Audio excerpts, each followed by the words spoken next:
নন্দন ঈশ্বৰ কৃষ্ণ সঁচাকৈ সেইজন বৈকুণ্ঠপতি হয়নে নহয় এই সংশয়বিলাক তোমালোকে নাৰাখিবা সেইজনেই যে ঈশ্বৰ কৃষ্ণৰ অনন্ত কোটি ব্ৰহ্মাণ্ডৰ হৰি অধিকাৰী এইটো তোমালোকে সুদৃঢ় বিশ্বাসে ল'বা ইয়াত অকণি চাফা হৈ পৰে শৰৎকাল অহাৰ লগে লগে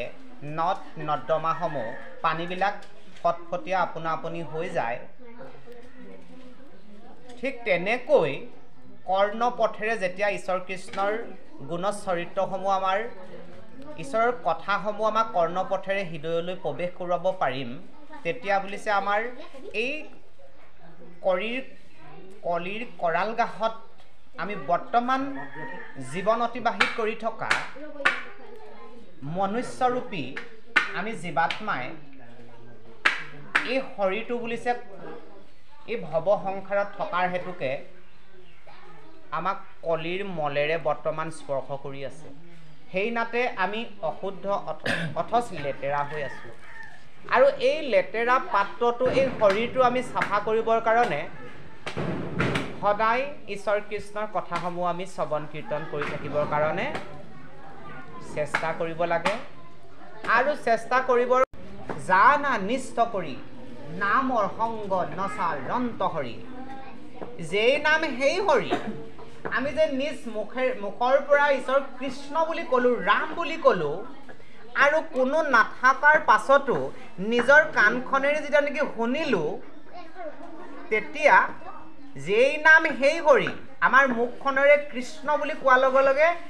তাতেই কৃষ্ণ আছে বুলি ক'লে ক'ত আমাৰ হৃদয় পদ্মত ভগৱন্ত পুৰুষ থাকিব প্ৰমাণ গতিকে ইয়াত কোনো সন্দেহ নাই যেই নাম সেই হৰি জানা নিষ্ঠ কৰি নামৰ সংগ নচা ৰন্ত হৰি সেইকাৰণে প্ৰভু ভগৱন্তক আমি প্ৰকাশমান যেনেধৰণে পূব দিশত আমি নমস্কাৰ তথা ধন্যবাদ আমি দি ল'ব লাগে আৰম্ভ কৰি ল'ব লাগে তাৰ পাছত নিত্য নৈমিত্তিক কৰ্মসমূহ কৰোঁতে কেনেধৰণে কৰিব লাগে ঈশ্বৰ কৃষ্ণৰ নাম আশ্ৰয় কৰি ঈশ্বৰ কৃষ্ণক সংগত ৰাখি এই দিনটো 24 ঘণ্টীয়া দিনটোৰ পৰা আমি 12 ঘণ্টাহে নিত্য নৈমিত্তিক কৰ্মসমূহ কৰোঁ এই 12 ঘণ্টা সময় পাৰ কৰিবৰ কাৰণে সুচাৰুৰূপে আমি 8 প্ৰকাৰৰ সদাচাৰ আমাক দৰ্শন কৰোৱালে এই 8 প্ৰকাৰৰ সদাচাৰ মানে নিয়ম নীতি নিয়ম খাব কেনেকৈ লাগে স্নান কেনেকৈ কৰিব লাগে শুব কেনেকৈ লাগে উঠিব কেনেকৈ লাগে ইত্যাদি ইত্যাদি এই নিয়মৰ মাজেৰে আমি যদি জীৱন অতিবাহিত কৰোঁ আমি তেতিয়া ঘৰখনো সুমংগল হৈ থাকিব আৰু নিজৰ তন মনে শৰীৰটো শুদ্ধ হৈ থাকিব আৰু যদি এনেধৰণে তোমালোকে সমস্ত জনাই যদি জীৱন অতিবাহিত কৰিব পৰা ধ্ৰুৱ সত্য যে অন্তিম কাল এদিন নিশ্চয় অহাটো সত্য অন্তিমত তোমালোক কৃষ্ণ অকণমান আগবঢ়া কৃষ্ণ কৃষ্ণ হে পৰম জানা তাক নিষ্ঠে নিষ্ঠ আৰু হবে দেখা তুচ কাম অনন্ত কন্দলী ভনে গতি নাহি কৃষ্ণ বিনে হে ৰাম নিৰন্তৰে বোলা ৰাম ৰাম হৰি ৰাম ৰাম ৰাম হৰি হৰি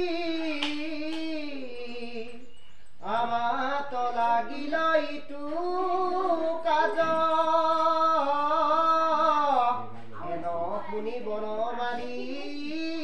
একে চৰে যান্ত চলি এ ৰাম ভৈলা সিংহ দুৱাৰৰ বাজ এ ৰাম তেজী নিজ হস্ত বান্ধিয়া বস্ত্ৰ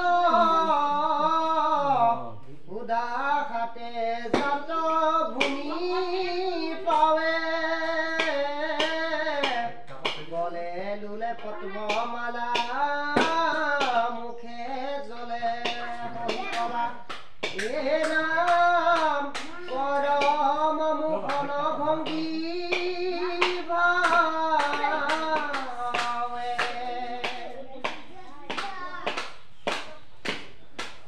কবিৰ উপদেশ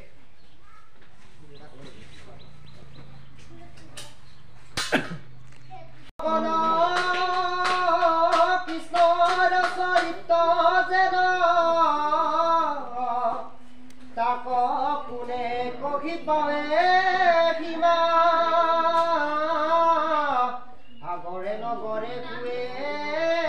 পাপী বৈকুণ্ঠ পাৱে হেন তাৰ সৰ্যমীমা